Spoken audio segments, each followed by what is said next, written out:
Hello everyone, what is up? Welcome back to another episode of Killer Instinct, you guys. Thank you so much for joining me here today.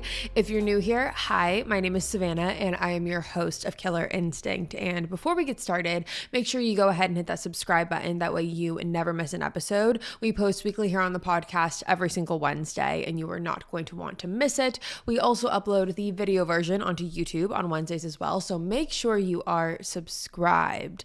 Now, as you guys can tell by the title of today's episode, we are talking about the brutal murder of Karen Panell. Karen's case is a solved case with many, many twists and turns, and I'm very eager to hear what you guys have to say about this case. So with that being said, let's jump right on into it today.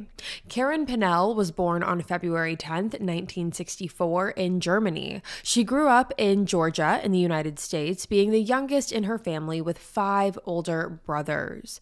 Karen's father was in the military, so her and her family were constantly moving from place to place, but she ended up graduating high school from Northside in Warner Robins, Georgia, before moving to Tampa, Florida to work as a flight attendant and to do some modeling on the side as well.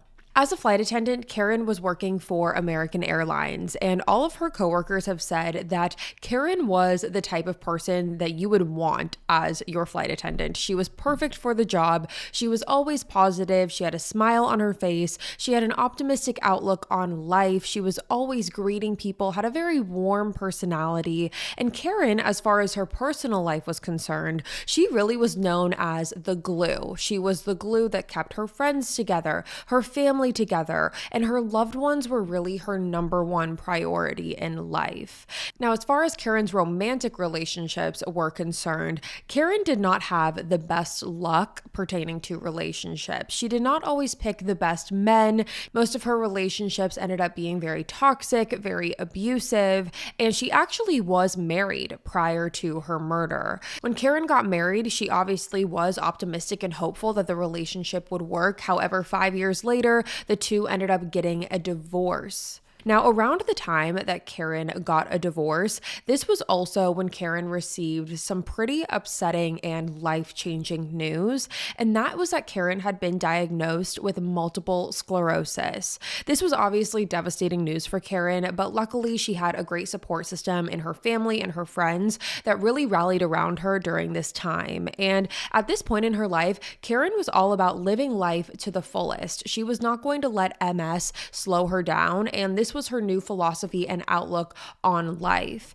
At the time of her murder, Karen was in a new relationship. She was dating a man named Timothy Permenter, and Tim was a car salesman. The two actually met when Karen was at the Volkswagen dealership that Tim was working at. The two struck up conversation and fell for each other fairly quickly. Karen had a lot of hope for this new relationship with Tim because Tim seemed, unlike all of her previous relationships, to finally be someone who had a good head on their shoulders. He seemed like a stand-up guy. He seemed like someone that she could really see a future with, and she was very hopeful for that. Now, all in all, Karen was living her life to the fullest every day leading up to her death, and she tried to get the most out of life. However, sadly, that life was cut short. This case really begins on October 11th of 2003, and on this particular day, Karen did not show up for her scheduled shift at work for American Airlines, and this was very, very unlike her. Karen took her job very seriously. She loved her job, and for her to not go into work without saying anything was definitely out of character. So because of this, one of Karen's coworkers had reached out to Tim, Karen's boyfriend. They told Tim that Karen had not shown up for work and basically to just see if Tim had heard from her. Tim told the coworker that he hadn't seen Karen since the previous night, but he was going to drive over to her house to check in and make sure that everything was fine. Now, Tim did arrive to Karen's home at approximately 10:30 a.m. He got out of his car, he walked in the front door, and when he did, he discovered Karen lying dead on the floor in her kitchen. Now, this scene truly did look to be out of a horror movie. There was blood everywhere in this home. There was blood on the walls, on the floor, on the countertops. There was a clear sign of a struggle, and immediately upon finding Karen's body, Tim ran outside and called 911. On the 911 call, Tim is hysterical, and he told the operator he wasn't sure whether or not Karen was alive or dead because he was too afraid to get close to her. Again, he was very upset on this call, and first responders immediately responded to the scene. Now, when authorities arrived to Karen's home, they found Tim in the front yard. He was standing in the driveway, and again, he was very frantic. Tim was actually throwing up in the front yard. He had gotten sick after seeing Karen's body in her home. When police ended up walking inside, they again saw the horrific scene. Karen was found lying on the floor, and she had been stabbed a total of 16 times. Karen's wounds were to her heart, her neck, and her chest. Now, at this point, while some detectives were canvassing the home, trying to gather as much information and evidence as they could, other detectives escorted Tim down to the police station to have him answer some questions. Now, when police sat down with Tim, they had Tim explain what had happened leading up to Tim going over to discover Karen's body. They wanted to know the last time that Tim had seen Karen. Now, Tim told police that the night before, Friday, October 10th, he had gone over to Karen's home and dropped off a little gift that he had from her. It was a calendar of kittens that he had gotten from her because Karen loved cats. He thought that this was just a cute little gift, something that reminded him of her. So he went over to her home and gave her the gift. Tim said that he didn't stay long, and he ended up leaving the home at approximately 7:30 p.m. And that was the last time that he saw Karen alive. When it comes to the night of October 10th, Tim said that nothing seemed out of the ordinary when he saw Karen. He said that Karen was in good spirits. And when police asked him why Tim didn't stay the night, why he didn't spend more time with Karen, he explained that on Fridays, the two never spent nights together because Karen was always scheduled on an early shift Saturday mornings. So their regular routine was for them to spend Friday nights apart because she always had that early shift. So he explained that to police and why they never had sleepovers on Friday nights. In regards to the rest of his night on October 10th, Tim continued to tell police that after he left Karen's home, he drove back to his apartment where he stayed for a little bit of time before calling another friend of his at 9:30 named George Solomon. George was a friend and co-worker of Tim's, and around 9:30 when Tim called George, the two had made plans to hang out later that evening. And so after the phone call, Tim got into his car and drove to where George lived, which was in the Moon Lake area of Florida. And that was about an hour north of where Tim lived at the time. So he didn't end up getting to George's house until about 10:30, 10:45. So it was a later night. Now, police did confirm this alibi with George. George said that both him and his girlfriend were spending time with Tim during the timeline and that time frame that Tim had originally stated. So George confirmed this, and this all checked out. Now, in terms of Tim's demeanor when talking to police, yes, he was frantic. Yes, he was upset, but he also was very cooperative. And he also decided that this would be a time to let police in on a little bit of Tim's past as well. Tim was forthcoming with police about the fact that he did have a criminal past. Tim had been previously arrested for running an escort service when he was approximately 20 years old. He said that it was a mistake, and he was honest with police about it from the beginning, but he did spend around 10 years in prison for this. Police were obviously appreciative of the fact that Tim was being cooperative and forthcoming with his criminal history, and just from simply looking at Tim, there was nothing physically that seemed off. Obviously, what happened to Karen was a vicious attack. She was stabbed 16 times, but Tim didn't seem to have a single cut or scratch on him at all. He had no injuries. Police had him remove his clothing, and they took photographs of his hands and his body, but there was nothing suspicious. Now, back at Karen's home, the forensics team was doing a comprehensive investigation of the crime scene. The forensics team figured out very quickly that there was an obvious struggle during Karen's attack. Karen had many defensive wounds all over her body that indicated that she really did fight for her life. There also were several objects and items that were taken inside of Karen's home that were noted as evidence. The first being that on the kitchen counter, there was a pizza box. Karen had ordered pizza on October 10th. There was a pizza box with 3 missing pizza slices out of it.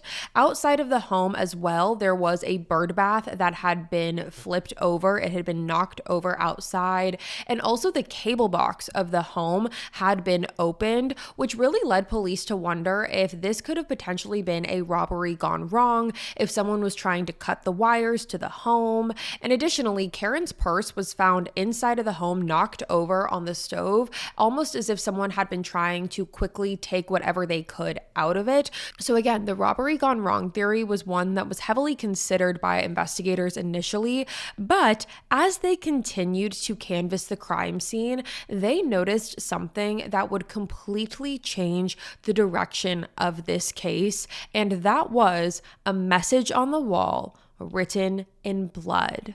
On the wall, police could make out that the letters ROC had been written on the wall in blood. And these were not small letters either. There was no mistaking that these letters were intentionally written on this wall. At this point, police did look at Karen's hands. They wanted to look at her index finger to see if it was possible that Karen was the one who could have written out this message. And when they did, they noticed that her finger was stained with blood. And police started to wonder, did Karen leave behind this message to try and solve her own murder by writing in her own blood? This led to so many more questions in this investigation and completely changed the trajectory of it. Now, at this point, police were trying to figure out what ROC could have stood for. They didn't know if it was an acronym, they didn't know if it was a name, but pretty quickly upon looking into Karen's personal life, they discovered exactly what these letters stood for. ROC, which spelled rock, was the name of an ex-boyfriend of Karen's. Karen and a man named Rock Herpick had dated in the past, and according to friends of Karen, this was a very toxic relationship. At the time that he met Karen, Rock was working at an auto body shop, and he met Karen very soon after her divorce, as well as soon after she got her MS diagnosis. Now, around this time, Karen really leaned on Rock, and he helped her by taking her to doctor's appointments, and she even went as far as asking Rock to move in with her, which he did. Now, friends and family of Karen were apprehensive about this next step because things were moving very quickly in their relationship, and this wasn't necessarily the healthiest relationship either, nor was it her family and friends' number one pick for who they would want Karen to be with if they had their choice. Rock did have his own criminal history. He had gotten in trouble with the law before. He did have a substance abuse problem, and Karen always seemed to have unexplained marks and bruises during her relationship with him. And shortly after Rock and Karen moved in together, things really did take a turn for the worst in their relationship. Rock ended up breaking down the front door one night after an argument, which resulted in Karen filing a domestic battery complaint and Rock moving out of the home. But after moving out, things did not necessarily get better for quite some time. Rock continued harassing Karen because he had a piece of furniture that he had left at her home. He had this desk that he was just hell-bent on getting back. All he wanted back was this desk, and he would continuously call Karen, text Karen, and harass her in order to get this desk back. And Karen told her friends, as well as Tim himself, that this was Rock's way of trying to get back into her life, and she wasn't having it. She wasn't giving him back the desk, and she just knew that this was Rock's way of trying to squeeze his way back into her life again, and she was done with it. So she cut off all communication with Rock. But now, as we see in this investigation, there is Rock's name written in blood on the wall. So police are definitely at this point very suspicious, and they decided to pay Rock a visit at his home. When they arrived and police were able to start talking with Rock, they told him that Karen had been murdered. Now, in regards to his relationship with Karen, Rock said that both he and Karen were very toxic for each other. He was very open about that fact. He said that they would get into screaming matches, and while no one ever got arrested, the police definitely paid them visits quite a few times to address what was going on. Rock said that him and Karen were equally as violent and volatile towards each other. He claimed that Karen would throw furniture at him and different household objects.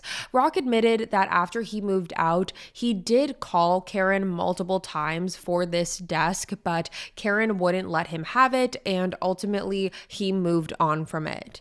Now, when police had shared with Rock that his name had been found written in blood on the wall at the crime scene, he said that he knew in that very moment that he was a suspect. He knew that this conversation had shifted and he was now being looked at for Karen's murder. But for all things considered, he was very cooperative with authorities. He waived his right to a lawyer and he handed over his fingerprints and his DNA. Police also took pictures of him and didn't notice any potential markings on him. And he also had an alibi that was able to be confirmed for the night of Karen's murder. So because of this, it forced police to continue on in their investigation. Now, the forensics team did take a comprehensive look at the wall that the ROC letters were written on in blood, and they did make some findings. They actually removed that piece of the wall itself and took it back to the lab with them.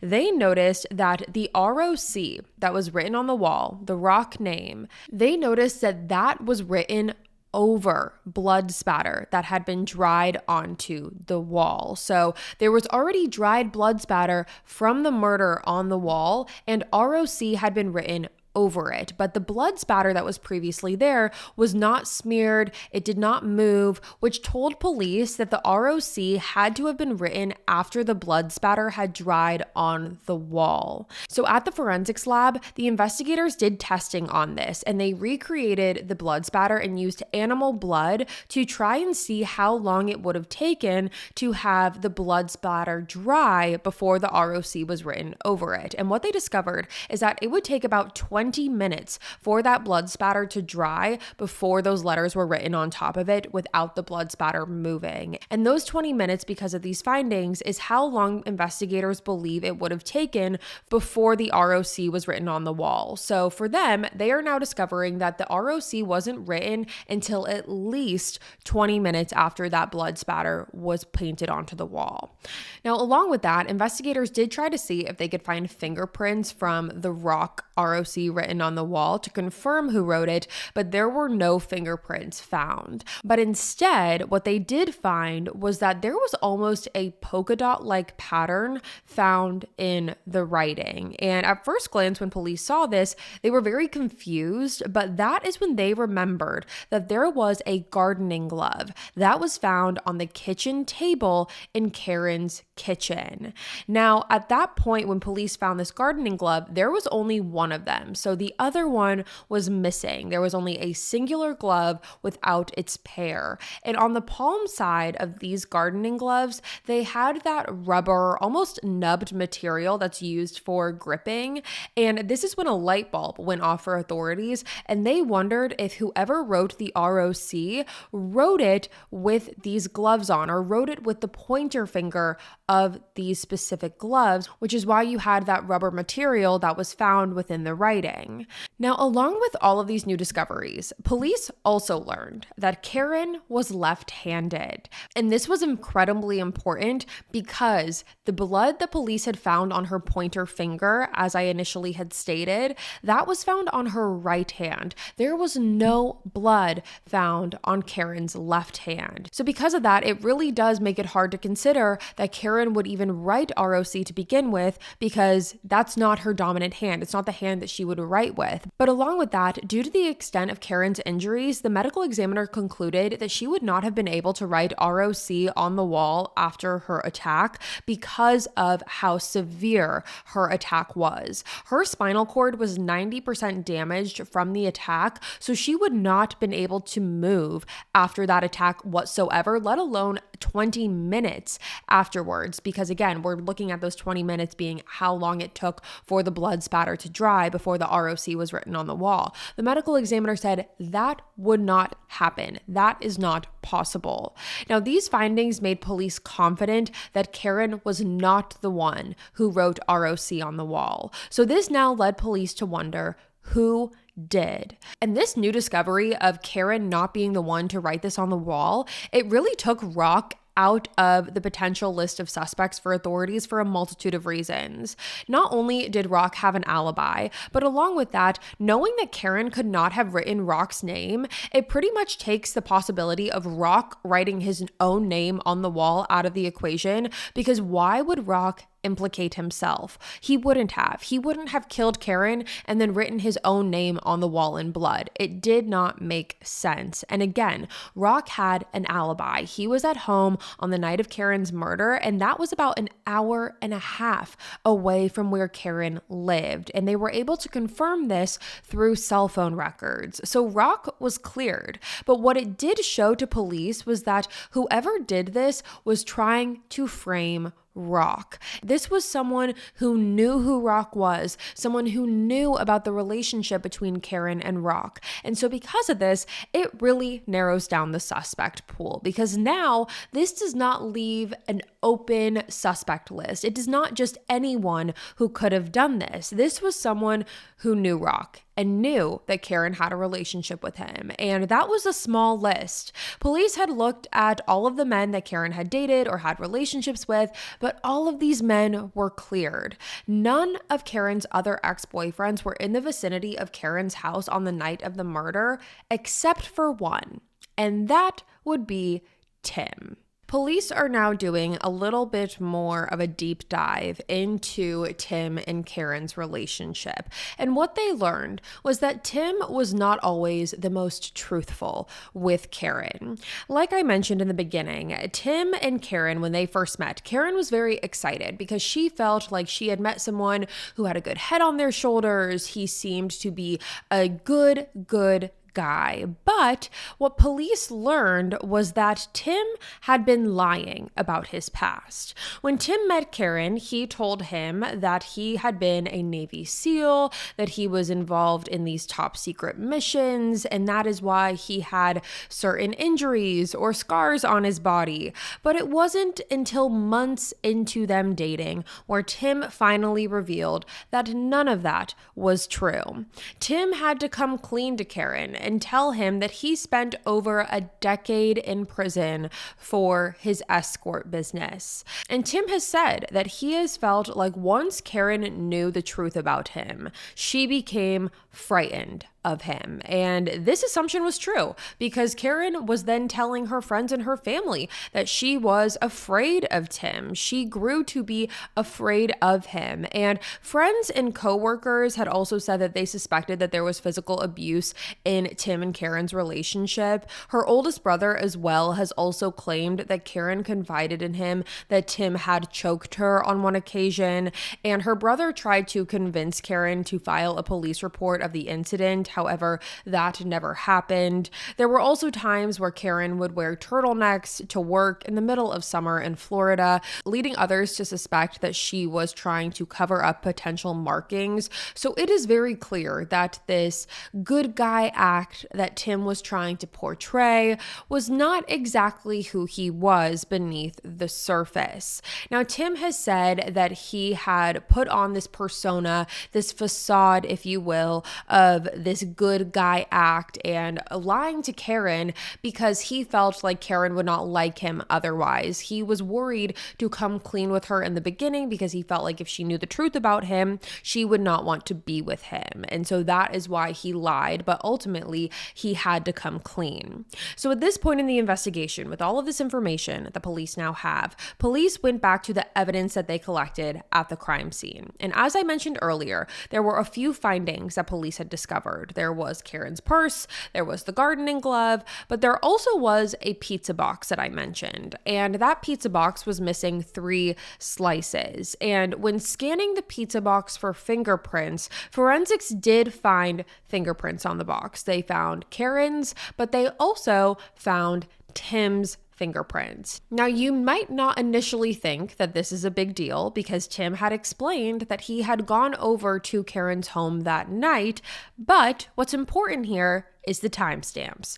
Tim had told police that he left Karen's home at approximately 7:30 p.m. But when police got the delivery receipt from the pizza place, they saw that the pizza hadn't even been delivered until 8:48 p.m. That is over an hour after Tim had said that he had left Karen's home. This puts a very big hole in Tim's alibi because his prints would not have been able to be on that box if he had left when he said that he did. Now, detectives also spoke with the pizza delivery driver who said that when he dropped off the pizza, Karen had answered the door and she was in a good mood. She seemed happy, and the delivery man actually said that him and Karen exchanged a fun and flirty conversation, but the delivery driver left because he saw over Karen's shoulder that there was a man in the background. Now, Karen obviously knew that this man was there, but it seemed like this man was a jealous, angry boyfriend. That is what the delivery driver said. But not only that, if that wasn't enough, police also looked into Tim's phone records and saw that Tim called his friend George at 9:36 p.m., as he had originally stated, but Tim had told police that he called George from his own apartment. But what cell phone records are showing is that that was not true at all, and that in fact, Tim was calling George from Karen's house at 9:36 p.m. So that phone call that he claimed to make at his apartment was in fact made at Karen's home. So at this point, with these new findings, police bring Tim back down to the station and they have him run through his timeline of events again. And he did so, and he repeated his original story. But this is when police begin to tear apart Tim's alibi. And when they did this, Tim said that he had a simple explanation for these inconsistencies, and that was that he was simply confused. Tim said that he's horrible at times and days and keeping track of them,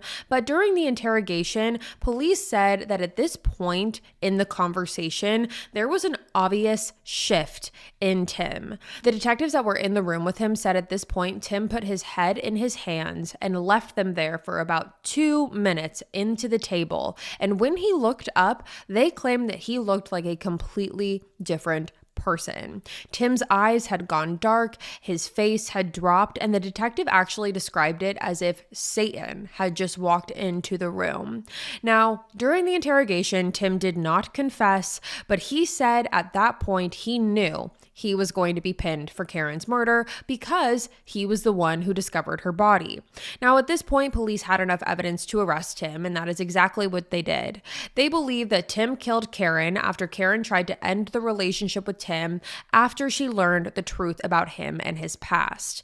Tim was arrested and charged with the first-degree murder of Karen Panell, and with this case, it was very tricky because the evidence that was against him, a lot of it was circumstantial. In fact, most of it was circumstantial. There really wasn't any physical evidence linking Tim to the murder, and police also did not know where the murder weapon was. But the circumstantial evidence was strong, and it was about to get even stronger because 4 weeks prior to the trial beginning, George Solomon, Tim's friend who Tim spent the night with on the night of Karen's murder, he confessed to police that Tim had confided in him and told him that night when he was with George that Tim himself had killed Karen. So George is now saying that, yes, I saw Tim that night, but he also told me that he killed Karen.